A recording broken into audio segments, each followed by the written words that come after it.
नमस्कार मित्रों, स्वागत है आपका हमारे YouTube चैनल स्टोरी लाइन में। ऐसी ही रोचक जानकारी के लिए हमारे चैनल को सब्सक्राइब करें। तो चलिए शुरू करते हैं। बहुत लोगों को यह पता होगा कि सिर्फ सीता के अपहरण के कारण ही राम के हाथों रावण की मृत्यु हुई थी, लेकिन इसके पीछे पौराणिक कारण कुछ और भी है। आइए जानते हैं। यह उस समय की बात है जब भगवान शिव से वरदान और शक्तिशाली खड्ग पाने के बाद अहंकारी रावण और भी अधिक अहंकार से भर गया था। वह पृथ्वी से भ्रमण करता हुआ हिमालय के घने जंगलों में जा पहुंचा। वहां उसने एक रूपवती कन्या को तपस्या में लीन देखा। कन्या के रूप रंग के आगे रावण का राक्षसी रूप जाग उठा और उसने उस कन्या की तपस्या भंग करते हुए उसका परिचय जानना चाहा। कामवासना से भरे रावण के अचंभित करने वाले प्रश्नों को सुनकर उस कन्या ने अपना परिचय देते हुए रावण से कहा कि हे राक्षस राज, मेरा नाम वेदवती है। मैं परम तेजस्वी महर्षि कुशध्वज की पुत्री हूँ। मेरे वयस्क होने पर देवता, गंधर्व, यक्ष, राक्षस, नाग सभी मुझसे विवाह करना चाहते थे, लेकिन मेरे पिता की इच्छा थी कि समस्त देवताओं के स्वामी श्री विष्णु ही मेरे पति बने।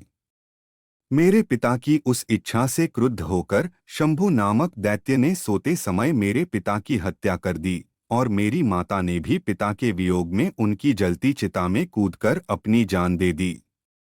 इसी वजह से यहाँ मैं अपने पिता की इच्छा को पूरा करने के लिए इस तपस्या को कर रही हूँ।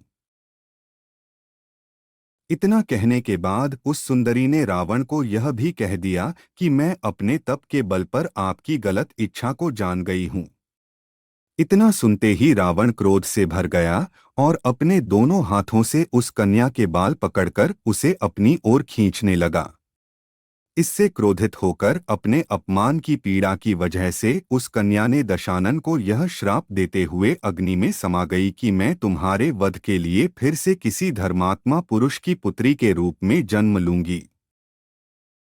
महान ग्रंथों में शामिल दुर्लभ रावण संहिता में उल्लेख मिलता है कि दूसरे जन्म में वही तपस्वी कन्या एक सुंदर कमल से उत्पन्न हुई और जिसकी संपूर्ण काया कमल के समान थी। इस जन्म में भी रावण ने फिर से उस कन्या को अपने बल के दम पर प्राप्त करना चाहा और उस कन्या को लेकर वह अपने महल में जा पहुंचा। जहां ज्योतिषियों ने उस कन्या को देखकर रावण को यह कहा कि यदि यह कन्या इस महल में रही तो अवश्य ही आपकी मौत का कारण बनेगी। यह सुनकर रावण ने उसे समुद्र में फेंकवा दिया। तब वह कन्या पृथ्वी पर पहुंचकर राजा जनक के हल जोते जाने पर उनकी पुत्री बनकर फिर से प्रकट हुई। शास्त्रों के अनुसार कन्या का यही रूप सीता बनकर रामायण में रावण के वध का कारण बनी। यदि आपको हमारी जानकारी अच्छी लगी हो तो कृपया हमारे चैनल को सब्सक्राइब और वीडियो को लाइक कीजिए, क्योंकि हम ऐसी जानकारियां लाते रहते हैं। धन्यवाद।